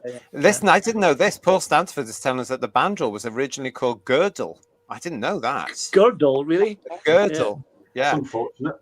And Stephen Braddock saying, I think season 22 is extremely underrated and it's great Colin is getting reappraised as a good era and a good Doctor. Now, I've seen this actually on the social media platforms where people are saying, certain fans are saying, oh, Whittaker will be reevaluated like Colin is being reevaluated. I don't think so because Colin was actually playing the part of the Doctor here, and brings in a performance and a characterization. And but it shows that, these people are saying the Colin Baker era is being reappraised now, which is nice. A quick question. Why does Jodie Whittaker need to be reevaluated? Because wasn't it widely established she was the bestest ever? Oh, that's a very good point. That's a very good point. You reappraise a turd, it's still a turd, unfortunately. So there's no hope for Whittaker. I like this one from Ron Sapp. I love the TARDIS and Timelash is better than anything recent. I'm going to agree with you. I could watch Timelash again quite happily tomorrow, rather than any of the stuff that we just had. Well, even Space Baby, surely not. Absolutely. And when you consider that 2024 Doctor Who is the most expensive version of Doctor Who ever, Timelash is done on 50p. Yeah. And far more enjoyable for me. That it says something, doesn't it? 50p as much as that? It was 50p, yeah. He spent it very well, George, don't you think? I agree, JT. Great TARDIS console. I love that TARDIS set. And we weren't going to get it for much longer because the wear and tear is that you can actually see it on the Blu-ray now, can't you? You can see some of the wear and tear on the walls and stuff. And you think, oh, bless you. They weren't looking after it. A set like that, and they just didn't bother to look after it. They just threw it in the back, didn't they? Or in the corridors around the donut. Colin was funny when he picked up Perry and threw her out the TARDIS, says Kez the Drone. Again, it was a very doctory sort of thing. It was his Doctor to do that. I mean, I know that was one of the padding scenes, but well, she's in the way. He wants to save her. He takes her out. He's saving her life, yeah. Yeah. And he's not telling her, listen, I'm going to die, because he's not that sort of Doctor. Q Gatwa. But it's a case of like, he's actually saving your life, Perry. Get the hint and get out of there quick. I don't know. Yeah, interesting, but we're all a bit weird about this one, aren't we? Paul Richards also saying to us, look, I'd take 80s Who over any modern day. I think we all will. Yeah. What do you think of that, guys? I think we all would. Oh, definitely, yeah. 100%. It's weird, isn't it? Talking a bit about the Bandrels, I do want to talk a bit more about Paul Darrow, if we may. But talking to the Bandrels, I want to say hello to Connor, to my mate Connor, who actually recently got this. Wow. This is Connor Hart. You can find Connor on Facebook if you're interested. Now, he is a monster collector. And if you like, now he does various exhibitions. He travels around to various conventions and stuff now. He certainly came to Blackpool for me in 2023, and he has things like the Silurians and the Sea Devils, the Cybermen, the Tetrap. He's got the Tetraps as well, and he's now added to his collection a few other things, and this is one of them. This is the original Bandrel puppet, if you like, from Timelash, and it's in good nick, really, isn't it? Considering It is. It's amazing. It's looks better now than it did then. Yeah, well, yeah, I mean, the way Connor's lighting it, I didn't realise it was a bit snakish. I didn't realise it had eyes. I thought the nostrils were its eyes. Oh. I thought it looked like the snake from the Jungle Book when I first saw it. Yeah. But there you go. So Connor has managed to get that as part of his what he's actually calling the Carnival of Monsters, which is great. So if you ever go to a convention and Connor is there, you are in for a treat with all his costumes, the monster costumes, some of which are original and some of which he's actually created. I've shown us the Silurian ones before, and they're lovely, I have to say. Yeah. I thought you might be interested in that. There you go. He's got the original Bandrel. How wonderful is that? Love it. Amazing piece. I mean, that's a lucky find as well after all these years, isn't it? Surprised it's left, because foam kind of falls apart, doesn't it? Well, it was never in Blackpool or Longley, so the lights didn't I was get going to to ask, it. was it under the lights at any exhibition, which would have eroded it? As far as I know, no. And because now he uses the newer version of all the lights, it's not going to harm it at all. But you never know. You might get to see it one day at a convention if Connor's still doing his Carnival of Monsters next year. One thing about this struck me. I've watched the original version, and then the next night I watched the CGI version. I have to say the CGI version looks fantastic. I really enjoyed it. I loved the fact that they played with the Timelash, because I thought, the things they could do now with the Timelash. I was expecting the whole thing to be zooshed out, to be quite honest, and something placed into it. But I didn't get that. I got the original frame, the original box, and then that version of the Tom Baker titles going through it with all these nice snazzy bits. I quite liked that. But I also quite liked the fact that, I mean, this was the other thing, the actual Timelash. Okay, so here's the original pictures from 85. I mean, this is one of the things why it didn't go down well. Come on, let's face it. What it reminds me of, remember that picture of Bonnie and Colin doing the publicity for season 23? Yeah. That's what it reminds me of, that Colin's been flown in. It's incredible, yeah. I mean, yeah. I mean, this is the reason, of course, everybody, why we've got the tinsel on here, because this is now famous amongst Doctor Who fans, isn't it? This is the set they came up with, and they just stuck a load of tinsel from the BBC Christmas department on. Because that's more than 50 pence worth of tinsel there, surely, isn't it? Oh, goodness me! Oh, in modern money, it's an enormous amount. Well, it was free. It all came from money. BBC's, it came from BBC's Christmas box. It's amazing and very fortuitous that on this austere planet they've got a piece of sturdy rope long enough to actually lower the Doctor down into the Timelash. Some of our Who viewers are saying that in the chat. Where did you get this piece of rope? I would have had Perry have gone into the TARDIS, or somebody have gone into the TARDIS for that. Hey? It's a citadel. We're going to question where there's the entire population of a planet Carful in it. And we are no citadel. No citadel complete without a rope cupboard. Is that what you're saying? Exactly. We are fans. These are the things we talk about. An alien planet. Rope? Come on. It should have come from the TARDIS. It should have come to the Just top. Not to have a flabbergasted. piece of rope on an alien planet. But listen, what I want to say about this is that these scenes in the Timelash were absolutely ridiculous. And of course, it was also the setting for JNT's launch for pantomime. I wonder why. So the press must have looked at this. Which set came first, I wonder. Well, they must have looked. They must have looked at this set when they went in there and thought, "Oh my God, what's coming?" But I have to say, the CGI effects are very well done because they more or less get rid of the effect in a sense. You know, they put all this sort of weird distortion. Yeah. Yes, so you can't really see it, and you can't see. I quite like that. I think it works better. I mean, I've only seen found a very mild picture there because when I watched it, you couldn't really see Colin, and it kind of. The crystals were kind of highlighted with these weird pretend shiny bits, and I just thought inside the Timelash looked a bit shoddy. I mean, I've only seen the version that's on iPlayer, but I have to say the whole inside the Timelash bit just looked unbearably cheap. It really did. Was. And then and it just dragged on and on with no tension, no drama in it. It's like you've climbed in to climb out again. Just do it. The only tension really was in the rope holding Colin, wasn't it? Let's be honest.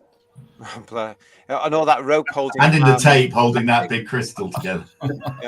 Well, that's a shame that you see it. And all the guys acting, very well done because that's difficult to do. The Doctor's very heavy acting. That was it. Yeah. But I do like the way they realised, hang on a minute, there is an issue with this Timelash. We've got a little bit of a budget to play with it. Let's just Vaseline over it and make it look a little bit more windy. I mean, surely they had the ability to do that in 85. Come on. It's a real shame because there's a shot of the TARDIS with a scanner and you can see the Contron tunnel. And that's a lovely effect. That's really nice. Brilliant effect. Yeah. In the same story, use that for the Timelash. Bizarre. I mean, in the same story, when the TARDIS goes through the time corridor, the image distortion that they put on the picture there is actually quite good. So why couldn't they use that level of picture manipulation in the Timelash itself? Because the facilities were clearly there. Yeah, it's a point. Again, it must have been money, time, pressure, lack of imagination, maybe. I don't know. Pennant just maybe even possibly allegedly. I'm sick of this now. Get me out of it. I did wonder when I was watching, did Pennant Roberts reach a point where he just thought, oh, this is a dead duck in the water? Yeah. There's more sod it happening. Yeah. It could have actually have gone down to 1 45-minute episode like they do today, couldn't it, really, back then, if they thought about it? But again, that's not how television was made. 10-minute episode even, really. I mean, really packed it down. Bless him. We've got this from Dalek Lives Matter about the bandrel from Connor. That's cool. Piece of with band site, giving us a little emoji there. Stephen Braddock is now saying, I want a bandrel puppet. So listen, character, if you're watching, it might sell. You'll sell more than your shooty Gatwa stuff anyway. Sorry, love. Paul Stenterford, oh wow, I'm glad that still exists. Bedweir is saying to us, the Quark Connor did recently is superb. It is, isn't it? It's absolutely, he's so clever. And he's a lovely guy as well, Connor. He's so clever. The bandrel looks great. Yeah, it does, Stephen. You're right. We got any more from that? Stephen's also adding here, if they did Timelash now, they'd have a dance number after the Borad is pushed in. In the Timelash, probably as well, yeah. And it would be called Let's Do the Timelash Again. Let's face it, that's what they would rip off, wouldn't they? Do you know what I mean? The inside of the Timelash looks like the set of a light entertainment show. Well, actually, no, Bob's Full House looked much better than the Timelash. I'm sorry. They had more budget. Yeah, definitely, yeah. So I don't agree with that one, I'm afraid, Paul. What have we got? Yeah, and Dalek Lives Matter did say to us, 50 pence worth of tinsel beats 50 million from Disney. That's where they're going wrong. No tinsel in season 1. That's it. Yeah. It just does. I mean, as I say, I was entertained by this. I was not entertained by the multi-million-dollar version of Doctor Who. It did not entertain me. This did. I could quite happily, as I say, watch Timelash again at any time, really, because I just thought, yeah, okay. If we just flip back to the CGI for a sec, one bit that looks... What is that noise? I don't know if I can hear it. Can we blame Lex because he's new? Have you got a mobile phone near your microphone? Me? Mm-hmm. No. Oh, because that sometimes causes talkback like that. Oh. He's here. So, but if I talk really quietly, does it not? So the bit where the TARDIS comes up the time lash, it spins ridiculously fast in the CGI version. But when it comes out and it rotates slowly, it's lovely. Yeah, I can see why, because it's spinning fast because of the turbulence that's been pushing it and hurtling it, and then it gets back more into control. But then it would make sense for it to wobble a bit, or it does it? To be on the wonk, but for it to be vertical and just spinning fast looks a bit odd. To be on the wonk, did you say? On the wonk, yeah. Yeah. Case in point, the pictures behind me, the shelves that you can't see. On the wonk. Hey, look at this from 4 Rows, everybody. Some latex or foam rubber can hold up quite well. I have an original alien head from Aliens 1986. Wow. It's still in reasonable condition, and it's now 38 years old. I wish people would stop saying how old things are. It really makes me feel terrible. Also, send photos or it didn't happen. Yeah. who'sviews1@gmail.com, Paul. But no, we believe you. We do believe you. How much did that cost you? who'sviews1@gmail.com. Let me know. Send a scan of the receipt. Oh, that's brilliant though. When you got some, where do you keep that? I'd keep it in the loo, so when somebody opened it, in a random kitchen cupboard. Yeah. Where's the sugar? That one. No, yeah. Can you imagine if you're dating and you take somebody home for the first time, you'd never see them again, would you? That'd be a laugh. That if you want to get rid of somebody quick, do you know what I'm saying? Yeah, can you just empty that cupboard? I am wicked. We got that. What else we got here? Thank you very much, everybody, for joining us for this as you're listening to our ramblings about Timelash here on Who's Views Reviews tonight. Yes. Lex, for you, what's the standout point on Timelash? The Borad's weapon remind me of the same device from City of Death. Oh, okay. Yeah. Yeah, because it goes back, doesn't it? Yeah. Again, the advantage of having the new effects is that they've done that nicer, haven't they? You know, you can respect the original 85 because that was quite of the time, obviously. But the new version, they've added those little bits in and it looks a little bit more, I don't know, a little bit more real in a sense. It's quite nice how they've done that, I think. Yeah. I want to mention that. I mean, I'd forgotten this chap was in it, guys. It was Stephen McIntosh, isn't it? I can't believe it. I can't remember him being in Doctor Who. Yeah. I just thought, because if you don't know, he's gone on to huge things. You know, he's been a very, very popular, very busy actor. So well done him. And there he is in 1985 in Doctor Who in Timelash. I don't remember that. How brilliant. Why has he never been to a convention to talk about Timelash? Probably because he's running a mile from us. Actually, he probably doesn't want to be reminded of it. Don't let me know, Doctor Who fans. No, the last thing about Timelash. No. Oh, bless him. But gosh, honestly, I was like, oh my God, you know, it's just incredible to see him in that. Yeah, I'd honestly forgotten about that at all. Were there any other standout moments for anybody on this? The whole thing stood out. Looks at notes. You liked it, Kirsty, didn't you? You really enjoyed it. Yeah, the whole thing like stood that. out. Look how babby it is from like start to finish. That you didn't know where we were coming or going, what was happening next. Who was getting flung through a corridor? What sort of phallus-shaped animal was about to appear from a cave? It just chef's kiss. Very good. And you took to Colin's doctor. Do you know in this one as well. Yeah, actually, Mr. Leeds of the chat approved of Colin. It was the first time he saw him as well. Oh, he right. approved of him. Yeah. Yeah, I wish he'd had more time because I'd seen Trial of the Time Lord and actually really enjoyed his performance. And I'd grown up and it was, yeah, you don't really talk about Colin Baker. Colin Baker's the icky one, but actually I can appreciate his work and I wish that he'd had more time to play and experiment because I could see where he was going. And when he talked about the blood and then when they're trying to hit him and he ducks and he knows exactly what to do. I was like, there's sparks of that. And his relationship with Perry as well, that, as you're right, you can see that they get on each other's tits, but then actually the relationship's quite nice. And it was quite nice to see, again, a doctor-assistant relationship where there's no romantic feelings towards it. And it is just a partnership. And sometimes with friendships or partnerships, you've got to work on that. And you can see it's not an instant thing like what you'd have like with the Doctor or Sarah Jane, that there's actually work to do, but there is a budding friendship and partnership in there. I think that's a lovely thing to say, because you can actually see in this, I think, that Perry has really, really taken to this version of the Doctor. Yeah. I think it starts to come in here. I think the fact that I think this is, when Nicola gets to perform in this script, I think there's a real warmth. I mean, look at the way she charges after him at the end of the show. She's going with him. She's determined to go with him. That's the typical companion reaction that's been there for 22 years at this point. I love that she's there. That's the Doctor, and she's going with him.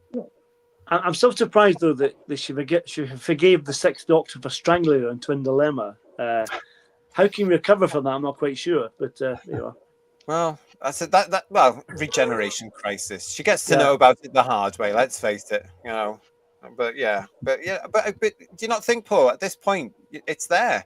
I mean, she's been with him for all this time now. She's very loyal to him.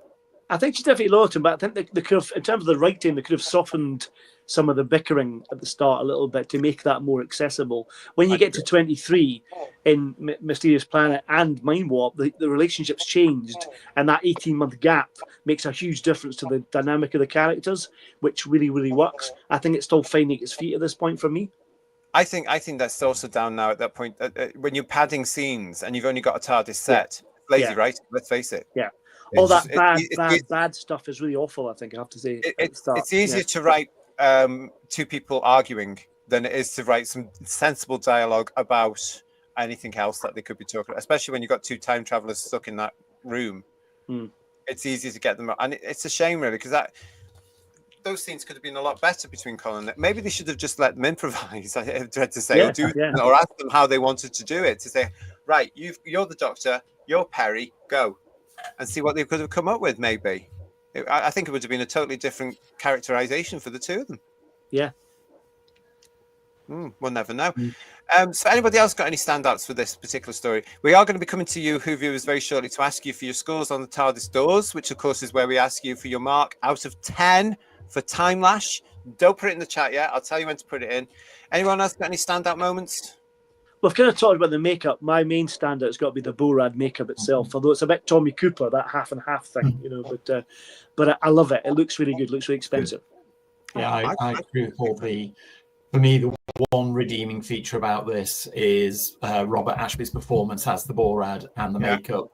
I just find it a shame that it was so underutilized and held back for so long. What was by far the best element is probably the least used element in the whole story. Yeah. All right. Those photos there just remind me of like an 80s like pop singer meets a dinosaur, the way he's standing there. Like a new romantic thing. Time stopping time to Loki. There's like calamari hands going on at the same time. Yeah. Well, put the Borad and Vina together. That's definitely Human League, isn't it? Yeah. Oh yeah. Get Kat's there as well. She's great. Strong female character as well. Yeah. Yeah. And sorry, they didn't do that before. Oh no, they didn't. They didn't. You're right. You're right. No. I do think when the Doctor first arrives and meets Herbert, and Venus just arrived, and there's the whole "Avaunt ye foul fanged fiend" bit. I think that's lovely, where he's just kind of dismissing Herbert because he just wants to get to the point. Yeah. He wants to get Vina and get back in the TARDIS and go home. And I think that bit's lovely. And like I put in my bit there, the whole thing about I'm not that long in the tooth, and Nicola brings me out in a rash. I think that's lovely. The whole thing about Herbert. Again, when I'm rewatching this after all this time now, lovely idea. Okay, characterization of it. You're doing what you can with it. I think again, it's the whole thing. Colin stands out for me with Herbert because Colin's just very much you're in my way. The Doctor is you're in my way. I don't care who you think you are. You're in my way. And again, Colin's performance when he's found out he's got the stowaway. At that particular point there, Colin's lovely reaction. It is the Doctor there. He's just like, what? that whole thing. I quite that, like that that. gag about the monitor screen. That's the Oh, one. That's a great moment. That's quite funny. Yeah. I must admit. Yeah. and that's a very Sixth Doctor moment as well, isn't it? Yeah. Pointing out the obvious. Don't waste my time, you little human.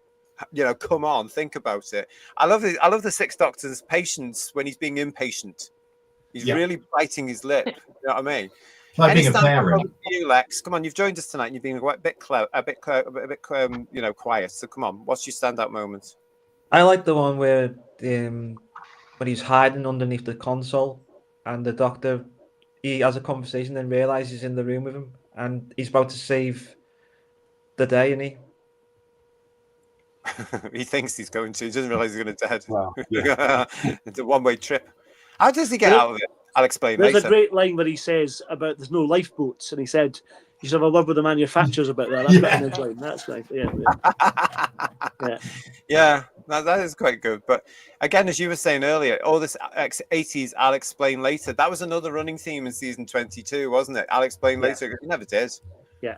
So we still don't know how he got out of it. We just take it and we say, yeah, that's fine. It's a bit like a Moffat script. Hilarious, says Paul Richards. Sorry, Ian, go on. No, it's a bit like a Moffat script, isn't it? You know, it'll be explained later, and it never is. Yeah, no, it's true. Yeah. What have we got in the chat? Let's have a look at this. We've just read that one out from Paul Richards. My brother found Herbert hilarious. What else? Oh, there's so many of you here. Speaking of the Borad, says Mudcrab, and him ending up at Loch Ness. There was a theory in Australian fandom that the Terror of the Zygons monster ate him. I could buy that. Yeah, I'll buy that. Yeah, I could buy that one too. Oh, that's horrible. But yeah, I could do that. Yeah, I have to admit, when I watched that, I instantly thought, Zygons, Garrison. Yeah. Do you know what? I remember somebody saying that years ago, and what they came back with was the fact that how many sightings of a various monster have you seen around about Loch Ness? It never looks the same. And I thought, yeah, okay, that's a good answer. Well done, you lot, BBC. What we got this from Komodo. Herbert would have been a great foil to Colin's narcissism if he'd stayed. Would have been another Adric, I think, though. I think he possibly, would have been yeah. a character that did get on your tits a bit. Yeah. Yeah, I think they would have had to like they did with Donna. I think they would have had to rewritten H.G. Wells, and back then I don't think they would. I mean, he would have had to be H.G. Wells, wouldn't he? He would have had to be not what you might think H.G. Wells is, but actually H.G. Wells. An older H.G. Wells would be interesting. Played by Idris Elba or something nowadays. Yeah. Nowadays, you would hopefully get a sort of like a Charles Dickens episode, as you were saying before, or the Agatha Christie one. But this was, again, they were ahead of their time. They obviously had some effect on the people that came back to write it when it was brought back for the next century, It must have been in there somewhere. I don't know. But yeah, it's an interesting one. Well, how would the Sixth Doctor have taken to H.G. Wells on a long? He wouldn't have done. Let's try. He would have kicked him out. Come on. He would have, yeah. There's a great line between him and Colin, or that Colin has to H.G. Wells.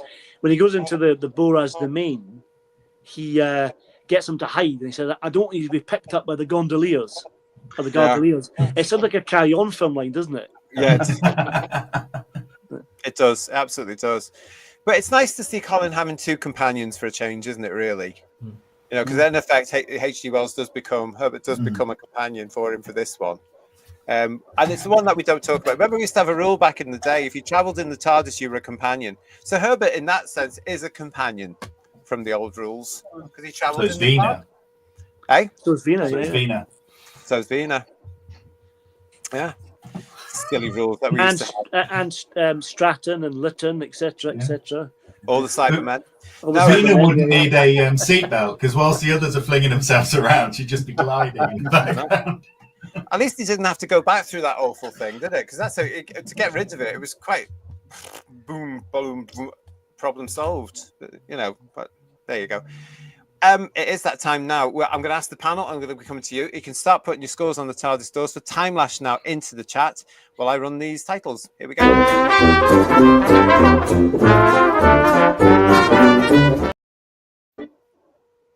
And as my favourite Muppet used to say, before we go, just to let you know as well that if you are interested, if you do love all this from Timelash, have you seen this bit of Doctor Who merchandise? This has come from Harrop, and you can now get the Borad as a lovely little one of their characters here. It's available to pre-order from Friday the 6th of December. There you go. And it looks pretty cool. So if you are collecting these from Harrop, I don't know if they call themselves figurines or anything like this, but I thought I'd give them a little mention because it ties in nicely with our show there. So there's another little thing for you there. The Bora from Timelash, it's limited edition, as you can see there, for 225. But it's available to pre-order from Friday. There you go. Phil, everybody. get that on your Christmas list. Go on. Yeah. Well, when you said limited edition 225, I thought, oh God, is there another 224 I need to get the whole set of Borads? In different poses. Yeah. Paul's right, though. Get your order in because Bedwyer's already ordered 3. So. Yes, 3 down, isn't it? We've got this coming from Dalakai before I get your scores. At least this was not the worst episode in Doctor Who, thanks to the recent eras. Orphan 55 comes to mind. Yep. It depends if you're counting that as Doctor Who, because remember, in this day and age now, we don't have to. The reboot can just be a reboot, as it is to me. It's just nothing to do with this, our original 26-year run. It might say it's the same character, but it's not. Listen, I want to say thank you to everybody that's joining us. You are starting to put your scores on the TARDIS doors in there, so that's great. Keep that going as I come to the Who-tastic panel now. I'm going to start with Phil. Come on, then. What are you going to give Timelash out of 10? Well, I came into it quite positive, but having listened to George's arguments, it's a blooming 10. It's absolute perfection. It's a joy for 90 minutes. You put it on, you smile, it finishes, you're still smiling, and you've had a jolly good time in between. And listen, tell the story about what happened when you put this on with your lads. So I watched it with the computer effects for the first time on Monday, and I only got up to the bit in the Borad's vault. So the boys were playing this little football game they play in the front room. Oh. And I said, I'm just going to put the last few minutes on because, I'm talking to the team later. And they're like, yeah. And I put it on. And about 5 minutes in, I realised I couldn't hear the football game anymore. And I looked over and both boys are just sat staring up at the telly watching Timelash. Thank you. When's he going to turn this off? Yeah. What is this? Yes. How old are they still? Hello, Charlie. Zach 6, Ted's 10. Well, I think that's social services. Yeah. Again, we didn't hear how old they are. 6 and 10. Now, listen, I just want to make that. I think that's important, Who viewers, because Phil's lads were encaptured by Timelash. Now, how many of the younger ones are encaptured by the new version? So there's something original. There's something still there about those original 26 years that will capture young children, and I think it's down to the story and the fact it's it's there. It's not wham, bam, bam. This is my argument. It's not all bang, bang, bang, bang. There's a story and it fleshes out. And this is my point. I still think kids, I don't care about technology and all that. I still think you could give a story to a kid and they will follow it because it's a story. I still think human beings, in no matter what era we're going to be in, I still think they're going to get the importance of being told a story. Can I get Phil to put a wager in on this? Can you get your kids to watch another Doctor Who story other than Timelash and see what happens? This leads me on to my anecdote. It's a nice segue. As I put him to bed, Zach, the 6-year-old, says to me, because he's into planes as well. He said, "Oh, Daddy, is there any stories about aeroplanes?" And I was like, "Oh yeah, well, there's one about Concorde, time flight." Time flight. And he's like, "Can we watch it, Daddy?" And I'm like, yeah. So I think, I'm going to try him on Time Flight. Good. I think you should, because they might actually just like it. He loves it. Well, I like Time Flight, so I can. Oh, Freudian slip! I've won. We all heard it, Paul. We all heard it. Well, listen, there you go. There's a good story there as well. I just love the fact that youngsters, thanks to the iPlayer at the moment, might be finding Timelash and getting something out of it. Paul, we're going to come to you for your scores on the TARDIS doors for Timelash. Well, I have actually seen Timelash a few times. I saw it in '85 when I was about 18. And I've seen it on video since, and I had it on video recorded at the time. I watched it a few times. I have seen it probably half a dozen times at least. Watched it on DVD and the Blu-ray set, all that kind of stuff. So I've seen it a few times. There are bits I quite like about it. There's some bits I do like. I think Colin's very good in it. I think Robert Ashby's very good in it. Is the Borad, the makeup's great. Dennis Carey's in it, but completely wasted. But it's not. I think Paul Darrow's dreadful in it. He's a great actor normally, but he didn't bring his talent to Timelash. He's awful in it. So that kills it for me. So I'm going to give it a 5. Okay, 5 out of 10 there. I'm now going to go to third Doctor Ian. What are you going to give scores on the TARDIS doors for Timelash? I was, in all honesty, going to give it a 2. It is not one of my most favourite stories. However, there is the mitigating factors that against anything produced since that woman came and everything else, it's Shakespearean. But also the fact, literally with Paul. Yeah, well, but what Phil shared with us today, the fact that it's still got it with kids, whereas modern day just doesn't. I'm going to give it a 4. Okay, fair enough. So that's a 4 for you. I'm now going to go to Lex, who was joining us tonight as our guest. Lex, what are you going to give your scores on the TARDIS? It's really grown on me over the years, this episode, and it's one of my favourites. So I'm going to give it 9 out of 10. Wow, that's a big score. George, what did you think for a first-time viewer? Go on, tell us what you thought about this one. Well, I, as a lot of the panel have tonight, I can't compare it against Modern Doctor Who because I've just not watched it. Yeah. What I can compare it against is other 80s Doctor Who that I've watched, which I haven't been particularly favourable about. So using the Sylvester McCoy one on the holiday camp, what was it called? Delta and the Bannermen. Yeah. You know, at least that had a bit of energy about it and a bit of pep. This just doesn't. It is so lifeless. It is so flat. What are you watching? There are so many missed opportunities. There's a UFO episode called Timelash. Have you watched that? I mean, it is 90 minutes of such unremitting mediocrity. It's for me, it was borderline painful to watch. It really was. As I said, the only redeeming feature was Robert Ashby and the Borad, which was just criminally underused. But it was soulless. It was uninvolving. There was no tension to it whatsoever. I certainly won't be going back to it at all under any circumstances. And I'm afraid it's a 2 out of 10 from me. And that's being generous. You know what? I think that is a lovely score for this, considering. Yeah, considering. Come on then, Kirsty, lady of the chat. You score on the TARDIS door for Timelash. Come on, Kirsty. George, I love you. George, I love you. Come on, Kirsty. Sorry, Kirsty, for being a bit wishy-washy. I should really say what I mean.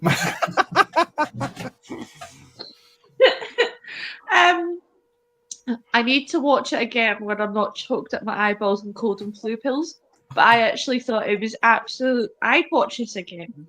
Delta and the Bannerman, I'm not sure I'd sit and watch that again because that was painstakingly like hilariously bad for me. That was like panto. This Colin was a diamond in a rough situation, and I wish he'd had more time to play with stuff. But just with the sheer pandemonium and just chaos of this whole episode, I loved it. It's so off its rocker. I'd give it an 8. Wow. Well done. Kirsty has got a recount when she's sober. Can I say that now? She's on drugs, you know. That probably helped. Oh, leave her alone. I love the fact that Kirsty's loved it. Because she, obviously, as everybody knows, she's grown up with the modern version. And then for some to come to Timelash, I was thinking, right, okay, if we showed Kirsty or Emilio Timelash, would they really, really hate it? So, Kirsty, thank you so much. I think that's lovely. I really think that's lovely. And it shows that we should still have faith in proper Doctor Who, which the world calls classic for some bizarre reason. For personally, before I come to all you guys in the Who's Views, I was very surprised. As I said at the top of the show, I haven't watched this since 1985. I've ignored it in the various formats, even though I've collected it. And I'm really glad that we decided to view this because I think I've been very hard on Timelash over all these years. Really, really enjoyed it. And I do think it's because the 2024 thing was so embarrassing and such a letdown, and I couldn't see my show in it. So here comes Colin Baker in one of the weakest Doctor Who stories I think I ever watched in the original run. And I was thoroughly entertained. Thoroughly. Yes, Paul Darrow is ham, but I was expecting that. I'd forgotten about Mr. Ashby and his lovely performance. I think the CGI version actually helped me, guys, when it came to enjoying it, because some of the rickety stuff is, taken away and removed and stuff. However, my score on the TARDIS door for Timelash is going to be 7 out of 10. That's decent. which is a lot more than it would have been 3 months ago, I can assure you. Right, so listen, let's get to the guys in the chat and see what's going on here. Carmen is saying 4 out of 10. It's another rinse of the script, and a higher budget would have made it so much better. There's no denying that, but it is what it is, and it was done when it was done. But yeah, you're right. Forbidden Man is saying to a scores on the door, 7 for the story, but 8 for Colin. Legion of James is giving it a 6 out of 10. This is higher already than what I expected. The watch back after many years was pleasantly surprising. It's bad, but it's enjoyable. Proper Who with tinsel, tape and all. Absolutely. Paul Thomas Ashworth, however, is giving it a 0 on steroids. I don't think we've ever had I can a 0. find out where he lives. I can track him down. I don't think... You don't know when, Paul, but I'll be there. I don't think, panel, we've ever had a 0 for proper Doctor Who, have we? Yeah. I don't know if we have. I don't think so. It's on steroids, though, so it's probably a 0.1. We've had plenty careful though, Phil, because that's part of the Paul clique.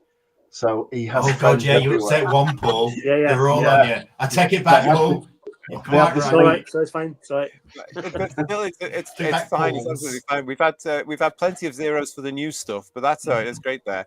I've not watched it recently, says Paul Rose, but from memory, I'd give it 6. Mark Greaves is giving it a 5, but against Disney, it's an 8. Wow. John is giving it an 8 for Colin and Nicola. And by God, they deserve it. And 6 out of 10, mainly for Colin, says Rodney Strickler.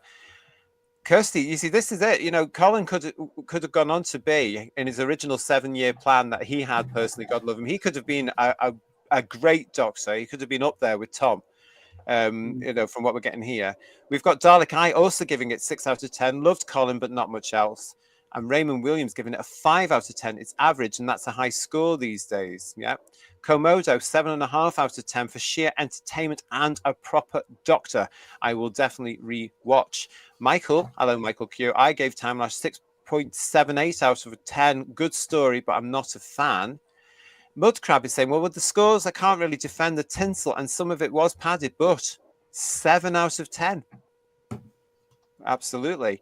Adrian James is saying, I'm going to get my Blake 7 Blu-ray on Saturday, hopefully. Well, hopefully you will. It's a great box set for season 1 of Blake 7. And as we said at the beginning of the show, in our trailer, Who's Views Reviews starts Blake 7 Series 1, Episode 1, next month, January 2025. Gosh, join us. Keep an eye out for that. It's coming very, very soon for you. Paul Stenterford, an interesting story with some good moments, ultimately let down by lackluster and poor production values. 7 out of 10. You see, I still think, I think that's really good. Yeah. Paul Richards, 8 out of 10 for Paul Darrow. God love him. That's all the Pauls sticking together again. The Paul Mafia. No, I have to disagree about Paul Darrow on this one. With Blake 7 Silurians, but not in this. He's dreadful. Absolutely dreadful.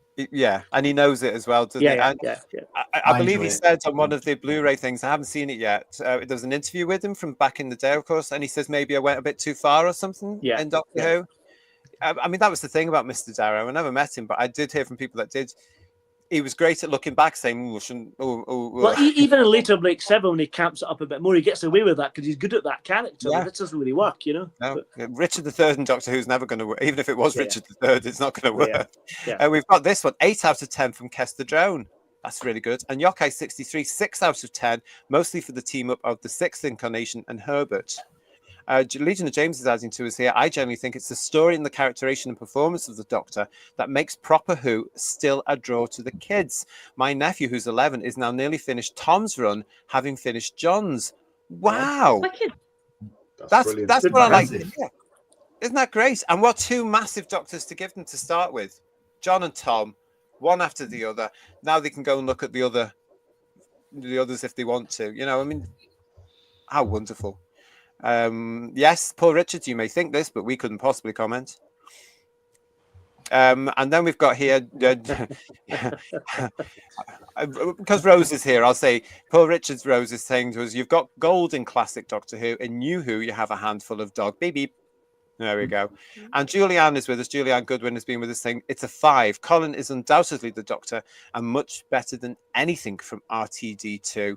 Well, the Doctor isn't in it yet. Let's face it, in that one. Dalek Lives Matter, 8 out of 10 for me, because when it's good, it's very good. And Peter Venkman, fansite, is also giving 8 out of 10. This is typical 6th behavior, breaking walls that aren't the 4th, 3rd, or Doctor pick reveal, underhanded schemers, and mutant guy creeping on Perry. Yeah. Oof, that is really good. Paul Richards is agreeing with Kirsty here by saying Delta and the Bannerman is laughably bad.